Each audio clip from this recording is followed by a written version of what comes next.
Good morning and welcome to Equity Story Trade Watch, Wednesday, the 15th of March. I'm here today with Claude, who will be talking with our favorite section of the middle of the week, and that is Thought of the Week. And we've got a pretty interesting theme today, Claude, and we're looking at actually a theme, and we've chosen healthcare. So we'll go through healthcare and see what's in there. We're just thinking that this is probably a good space to have a look at some stories because there's some probably good value in this at the moment. And when you look at long term, healthcare is always going to be here. It's going to be one of those perpetual type themes. So we're going to talk about that in a moment. Before we do that, disclaimer right in front of you. We've got Equity Story basically talks about general nature of stocks. So we'll look at the fundamentals and technicals only, and we take nothing personal about the situation that you might be in. All right. Claude, I'm going to quickly switch first of all to the screen that we normally look at, which is our chart. So just give me one moment, and we are going to talk about. Whoops, and here we go, and we're going to look at. Is that we got the right screen? Yet we do. So I'm going to quickly change to the charting. What happened last night, Claude? We've got a little bit of a rally on the US post, of course, that falls from the fallout from SVB. And interesting enough, is this going to be sustained or not? I don't know, but at least there's a little bit of sanity returning back to the markets, which is good. So I'm hoping that's going to settle down the markets, and by the end of the week, everything will be sort of okay-ish. We had a look at the CPI numbers last night as well from the US. It's inching down. The inflation's inching down, which is good news. However, what the Fed will do, God knows, because there's just so many different opinions out there that I've been reading overnight. Some people are going, they're going to start cutting rates. Some people are going, they're going to stop. Some people are going, they're still going to raise. I don't think anyone knows. So we're just going to wait to see what happens. But at the very least, the inflation is inching down. So, it could take a long time, but at least that's a good positive thing. So from that point of view, I'm still okay with what I've been doing over the last few weeks, months, looking at those value type stories. And so for us, status quo over, though, it's going to be a little bit volatile, I suppose, over the next few weeks. And probably good to have a little bit of money on the side to probably go for some bargains that we've seen over the last couple of days that happened. So before we get on to our themes, Claude, I just want to quickly mention a couple of companies that came out with their results this morning, and Clover, because I know we talked about Clover just before we went live. You know a little bit about it yourself from previous, I suppose, announcements. Look, for me, it's a company that's up and down due to its nature, that the results are can be quite, from one year to the next, can be quite volatile. So for me, I'm not super interested in the company. I prefer companies that have got a more consistent type reports per annum. So what do you think of the company? Have you had looked at it recently? I haven't looked at it super closely with these recent results, just a quick glance this morning, but I have followed it over the years, and it's definitely an investable business. They managed to make good profits year in, year out, more or less, selling the additives, the omega-3 additives to the baby formula makers is the main thing. Our problem is that whilst they remain profitable, the profits aren't necessarily growing consistently. They can be quite up and down over the years. They tend to have sort of cycles where sales go up and sales go down. I'm not entirely sure what causes that. Definitely varying levels of inventory is part of it. And they've called out in these recent results that they've had some good profit growth, but that is partly to do with clients building up their inventory. Fair enough. Look, I guess I'm not a huge fan of Clover, so I'm going to pass on it. However, if I look at the chart, it's not too bad on a weekly, and maybe by the end of the week, it could maybe even go a little bit higher if the markets further buys it up a little bit more. So, look, technically wise, let's wait till Friday, but fundamentally, they're not interested. Okay, let's move on to the second company that I just found quite interesting reporting wise, and that was BTI Technologies. Balador, sorry, BTI Technologies. BTI is the code, Balador Technologies is the actual name of it. It hasn't been performing greatly because of obviously the tech getting a bit of a hammering last couple of weeks. However, I don't mind this company because it's actually run by Mr. Kirk, who's actually a pretty good operator in this space. He's got a pretty good track record with a couple of companies that he's done quite well with, namely SiteMinder is another one in that I just cannot recall at this stage. But I think today's announcement talking about Instant Scripts, which they've got under their wing as delivering quite nice growth for them in their portfolio. So for me, it's one to watch. I think I've invested in once and it made a couple of bucks, but other than that, I've really been staying away because of the volatility of it. But I don't mind the management here, and I just tend to watch it to see what they invest into and how those investments are going for them, and maybe I will invest it somewhere else. I'm not sure if you ever looked at it, Claude. Maybe it's probably not a company for you because it doesn't really probably have that small cap type stuff for you. But look, I don't mind it, but not right at the moment. I'll probably stay away and got some other players to play with that we're going to talk about in a sec. Yeah, I definitely find it quite interesting overall. The update today about Instant Scripts, that's definitely something that I think is a positive for them. But yeah, of course, it's a bit of a grab bag of different businesses. So yeah, it's a bit hard to necessarily value it and see how the money's coming back to shareholders. I think, it's definitely one that's going to get impacted by general sentiment of the sort of tech and the venture kind of space, because most of the time, the only way you can liquidate is by selling to someone else. So it's really just how much people believe in that matters. Yeah, no, I think you're absolutely right, because it's got so different companies under its wings and different holdings of them. It's just difficult to grab your head around it and make a case as a whole, what it should be trading at. Anyway, and also it has to do with NTA as well, right? So even though they have made had a little dividend, that the fact is, if the NTA was marked too high in the past, which I think it was, then it's going to come down for a while until that's more reasonable. Fair play. All right, so I think fundamentally stay away for the moment. Technically, it's terrible, so again, stay away. So for those two companies, CLV, BTA, even though reported this morning. And next. All right, so that leaves us to the next, which is our usual what we talk about the most, and that is our thought of the week. We've chosen healthcare to have a chat about because there's a number of companies in there that are actually going quite well. So we just want to revisit it and see what can we pick out. Is there a story that we like in there? So let's go through a few, Claude, and see where we're at, and then we can maybe say, okay, this is my favorite that I'd be maybe looking at for the longer term type stuff, because we don't want to trade it. We want to buy things for the long term, us too. All right, so let's start with, I want to start with Sonic Healthcare, because I know we talked about it a little bit, and I'll leave the stuff that maybe we like right at the end so we can take a little bit more time. So Sonic Healthcare, what do you think? I mean, this used to be my favorite big story in the healthcare space. Really very well run, I have to say. It had its obviously issues post-COVID, where the earnings dropped off the cliff because of the lack of the COVID sales that they've had a big boost to. But I think there's value in this, and I think longer term they actually reported better than people were expecting probably about 3-4 weeks ago. What do you think of the story? Do you like it?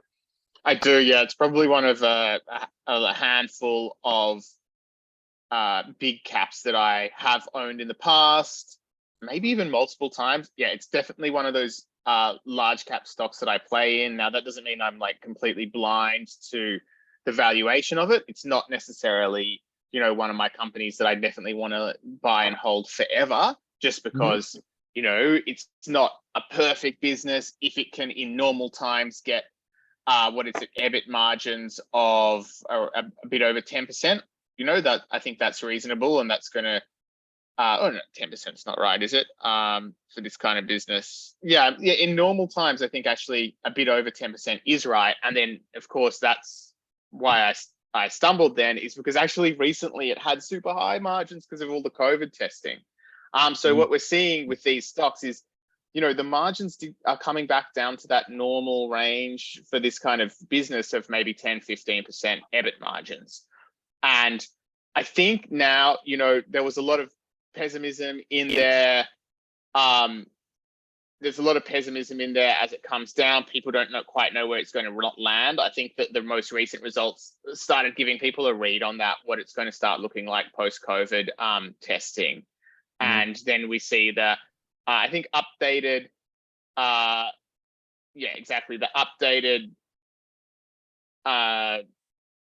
estimates for 2023 are putting these guys on, I think, 12 and something percent EBIT margins. So that's probably sustainable going forward there. And then you just get sort of mildish system growth from there. So what does that mean? It means that you can probably expect easily $1.50 per share earnings from these guys, with like a bit of upside potential there. And then translating that to the current share price, what do we get? We get like a P ratio of 33, around 20. Just doing back of the napkin there, which I think is probably like a little bit on the high side. It's not like screaming value, but I think it's also growth at a reason. Like I think you're going to get some system growth from here with the numbers I just said, because we don't have that free kick from COVID anymore. But what does COVID do is that does make you more susceptible to a range of different viruses, just because it uses up a lot of your T cells. If you've had COVID, your immune system's responded to that. Even if, for example, you didn't have a bad time in COVID, your immune system and T cells are still being used to fight that. That can make you more susceptible to other diseases. So having a new disease in the mix overall will increase the disease burden on society, which should increase the overall need for pathology testing, because people want to know what you're sick with. Have you got flu? Have you got COVID? Have you got, especially kids, for example, they want to find out which little virus is bothering the kid. So overall, I think that there's still good long-term great growth baked in. So if you want to pay 20 times earnings for this kind of stock, it's not ridiculous at all, in my opinion. Maybe just, it's not super favorable either. That's the thing. It's not like, oh, wow, this is really cheap. That seems about reasonable to me. Yeah, look, I think there's two things what you just said that really stood out to me. First of all, I think they've definitely normalized now, so people can see the landing, where they've landed. So it's back to pretty much back to normal growth. We go, right? So I think people are much more interested in the story itself, because it's had previously longer term. If you can look at the chart over, say, 10 years, it's actually a very good chart, right? You can see the growth through organic growth. The other thing I really wanted to chuck in with this, Peter, is that, like, we've been talking about what a nice run EBOS Group's had, EBO, right? Now that's a similar quality business, essentially in fact, I would even argue Sonic's slightly better quality business. Maybe EBO has a slightly better track record or a little bit more room to grow. Obviously with pharmacies, it's a little bit broader than just pathology testing. So a little bit less reliant on government. Obviously Medicare sets a lot of rebates, but these guys are overseas as well. So, if you want to debate until the cows come home with whether EBOS Group or Sonic Healthcare are better quality business, that's fine. But I'd at least argue they're in the same ballpark. Well, Sonic's here on 20 times earnings. EBOS is there on 30 times earnings. Now, I'd actually argue, yeah, they have different, you could own both, but the price looks better for Sonic, and they look like similar prospects to me. Yeah, similar growth probably as well profile, right? Yeah, like mostly medicine is like you can rely on it growing as the population ages, especially the wealthy part of the population, which is, that post-war generation have done very well, and they can afford to pay for the blood tests. Yeah, so I'll put on the chart for EBOS, and look, it's very similar chart. So I mean, this. But these guys didn't get such a free kick from COVID, you see, because so they didn't have that thing where their earnings shot up and then came down. They just had a more steady up. And the reason is because every time, first of all the pharmacies were still open when COVID hit, so they never had that close down. And second of all, they make less money in selling, say, cold and flu medication when half the country's on lockdown, but then they make more money selling rat tests and that kind of thing. So they always seem to find a way to do all right, these guys. Hey, look, I like them both. I have to say, I like them both. You can choose whatever you want. You can pay a little bit for a cheaper Sonic. But at the end of the day, I think if you take it long-term, you're probably going to be fine with both as an investment. So I'm happy to say, yeah, both look pretty good. Like I said, look at the charts. This is why we're looking at this healthcare, because there's money to be made over a long term. Do you think the Sonic chart looks okay, mate? Yeah, it does. It does. When you look at the SHL chart, right, it's starting to look better. It had that big blah, blah. So you can see right there, it's starting to, you probably maybe, if you can just get over that 33.80, it would be much better, but it's not bad. I mean, it's already crossed 3 previous resistances, right? So it's almost there. So I'm thinking if you're going to take that extra little bit of risk, yes, EBOS is a better chart for sure.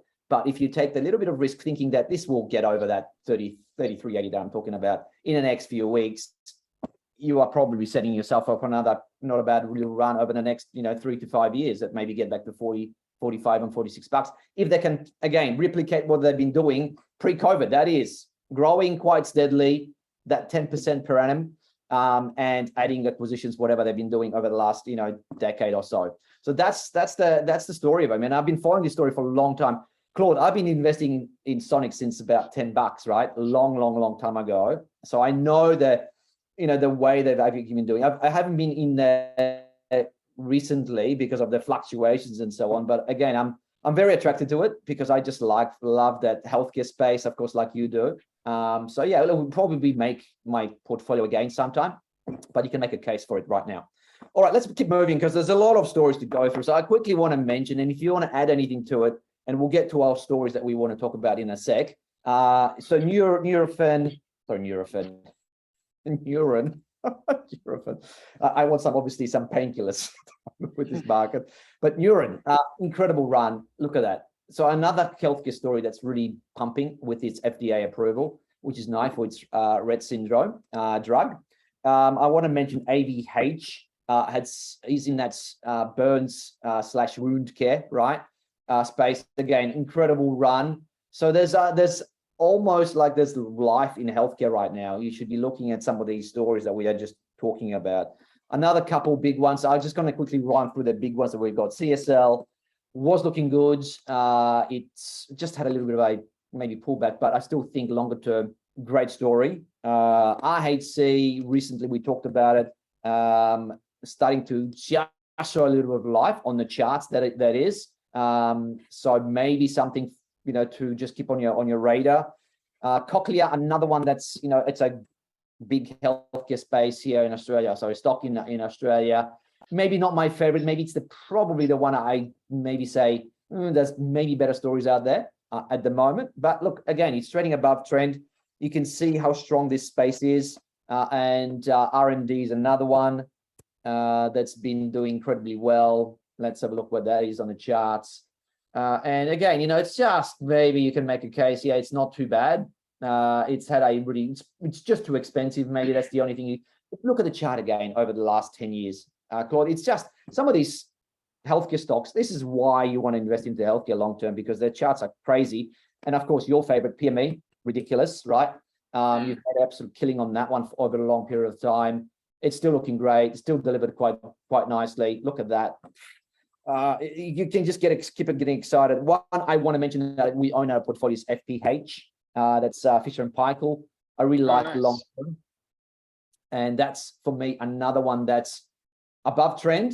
It's just stunning. It's finding its feet post COVID. One probably to look at. Historically, not too expensive. In relative terms, in healthcare generally is not too cheap, but this one's not too bad. All right, so let's move on to some of the other stories that we really like. So ALC, I want to make another plug for ALC, guys. I know you like it, I like it.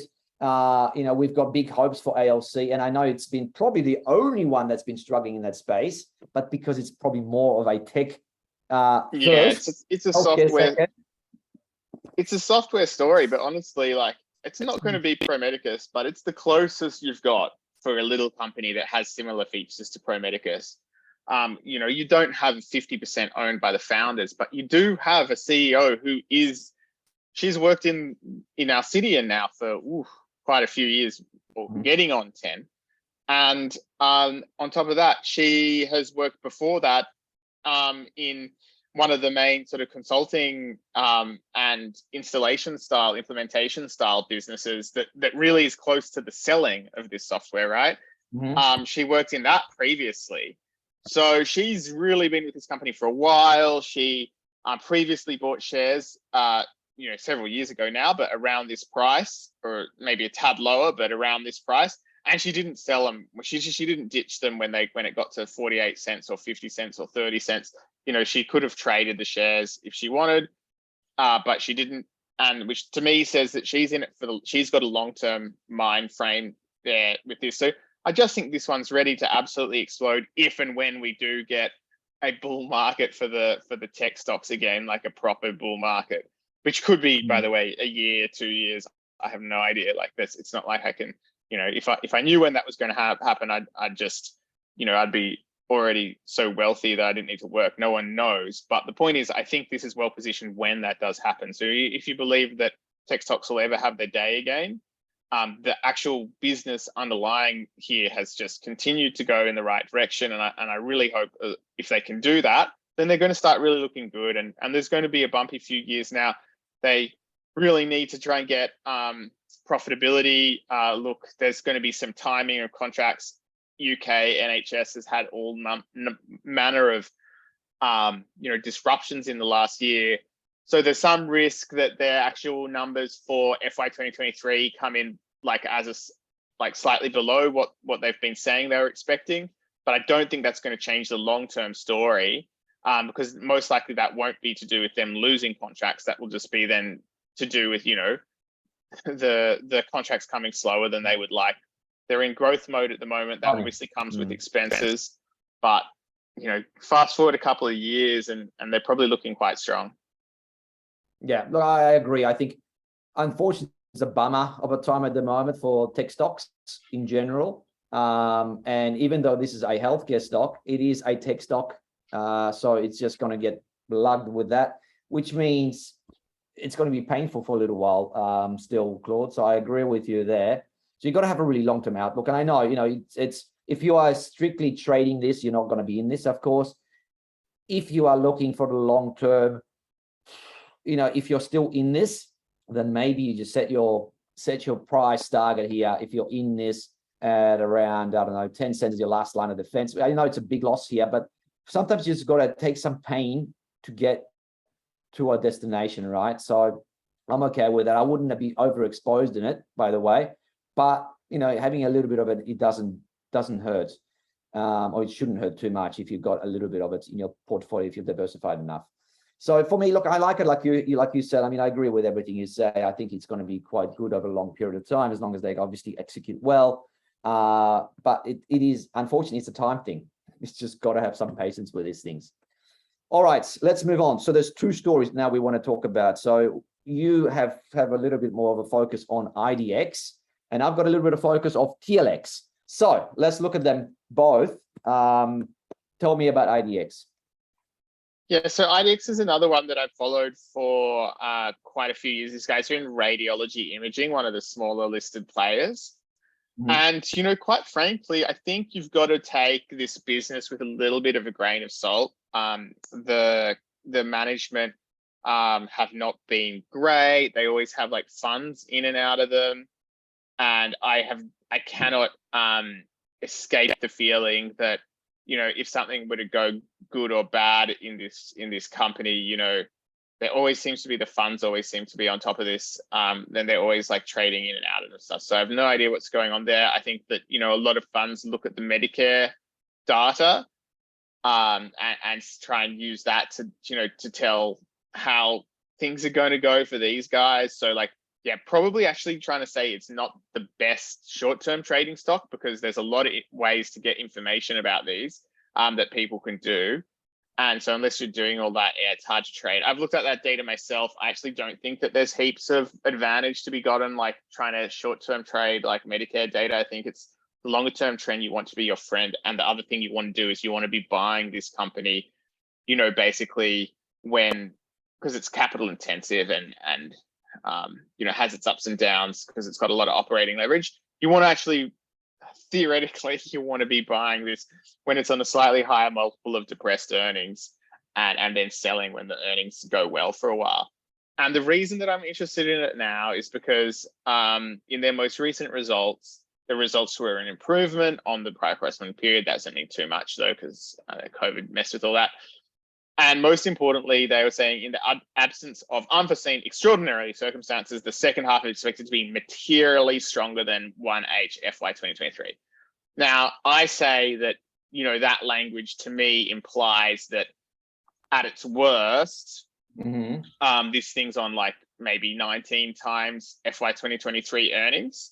So a little bit cheaper than Sonic. They have a different balance sheet situation as well. But what I'm trying to say here is that, if you look at this stock right now, you're going to see a P ratio of 27 or something like that in the data providers. I'm saying like this is going to come down. It's going to start looking more attractive on valuation if you did a quant scan or something like that. And so the earnings are moving in the right direction, and that should mean that it's quite possible that the share price, the share price should hopefully follow EPS. And it would be I'm more interested in this and something like, yeah, it's resilient. Yeah, it's had a bit of a hit to earnings. Yeah, the earnings are supposed to be recovering. And so this should come up better over the next year, just because it's going to be looking better. But you can't be guaranteed that the market's going to reward that. It could just be, the market's already priced that in. They're like, yep, 19 times earnings is good for this. It's already looking forward to those 2023 earnings. So yeah, that could be it. Look, the analyst forecasts have them growing strongly in the out years, which I think is probably, the analyst forecasts have these guys going from roughly 10 cents earnings per share now to 20 cents in 2027. I think that's ridiculous. You don't want to hold on believing that kind of thesis. I just don't believe it's going to happen. It's ridiculous. These guys have up and down operating leverage. Any kind of growth adds a bit of expense, can reduce their margins. Reasonably capital intensive. This is not some, steady grow that's going to grow every single year. You can even see that in the earnings, let alone the earnings per share. Yeah. This is a low grower, but it's coming off historic lows, right? So EPS over the last 5 years have been 10 cents, 13 cents, 12 cents, 16 cents, 7 cents, and now 9 cents. I'm saying the earning quality of this business is probably, around 12 to 15 cents is probably where they're going to land per share, or so that's my argument. These make 20, $30 million, maybe not 30, but $25-30 million a year in EBIT in earnings is pretty reasonable. So yeah, I'd say it's just it's a cyclical one, but it's on its own healthcare cycle. And for that reason, I think that it looks all right now. I don't own it, but it's just definitely one I'm looking at and trying to figure out whether it's worth trying to do a sort of 1 year, 2 year style investment in it. Fair enough. So basically, you can see upside here from when you look at the actual what they've delivered last month. Yeah, it's first sort of where thinking, they're heading, my thinking is this: like, if it all goes as planned and second half comes in strong, then this thing's on maybe like somewhere between 17 and 19 times earnings, and if that happens, then I think there's two things that are more likely. One is that the market sort of just shrugs and was like, yeah, this is what we expected. We're not pushing the share price up now. The other is that they still have good commentary at the end of that. And the market starts really believing these analyst forecasts, which I still think are ridiculous, but I don't think they're reflected by the market either. So if it actually looks like, it's a beat, blah, blah, blah, analysts have these guys getting 13 cents per share in 2024 and then 16 in 2025. So that implies more than 10% growth. In fact, about 20% growth from 24 to 25. I'm talking financial years here.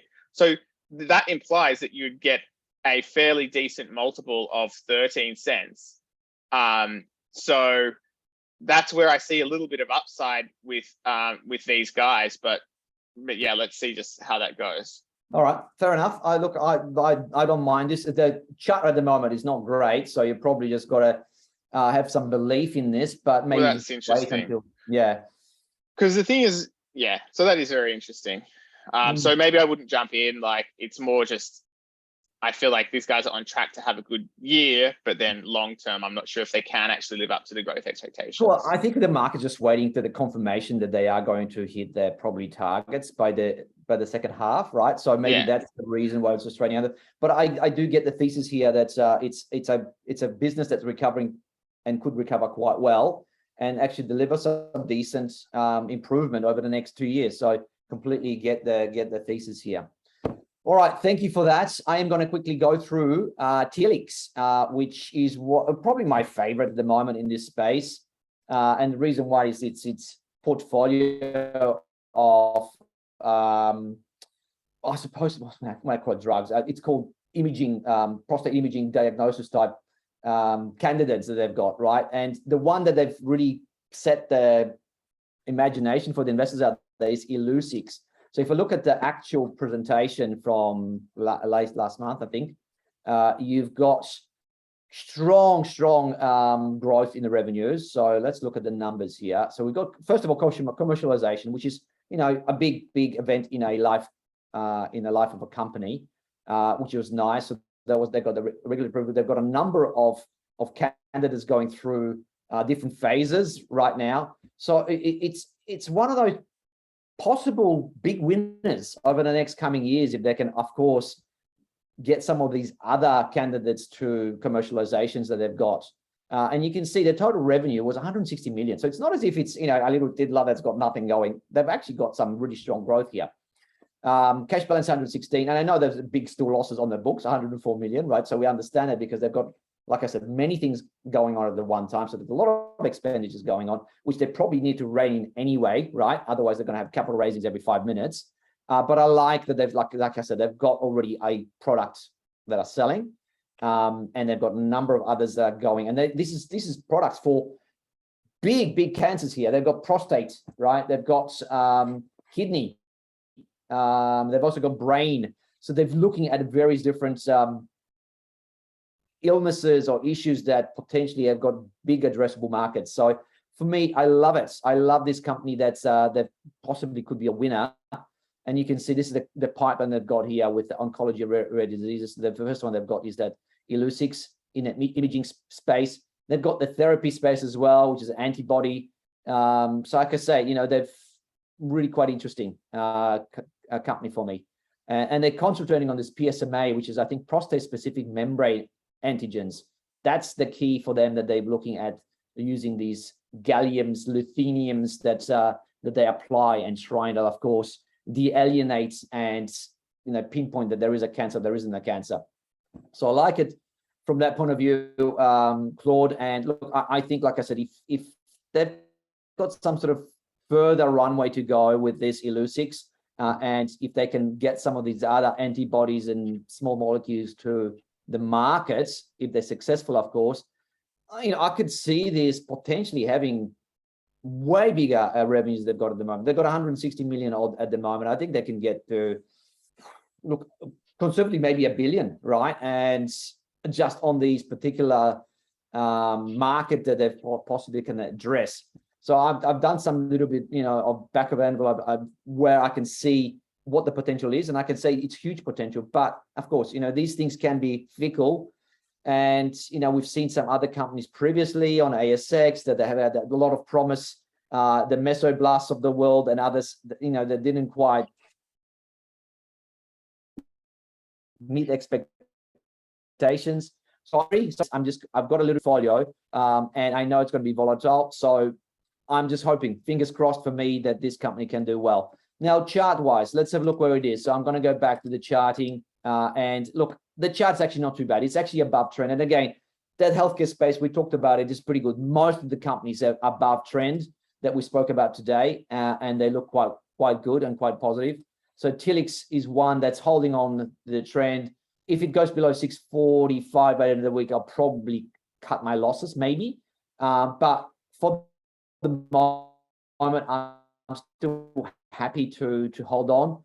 as a possibility. I've got a possible view quite strong over the next few months. So I'm a holder of this, and I'm a believer that they can actually commercialize a lot of their stuff that they've got at the moment, because it's quite interesting technology.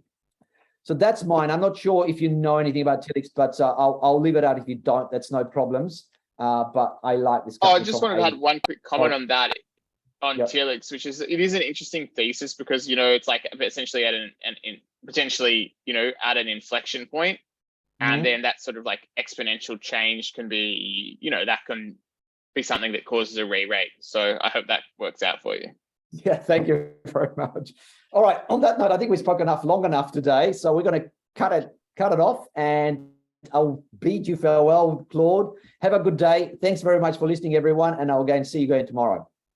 Cheers. See you, everybody.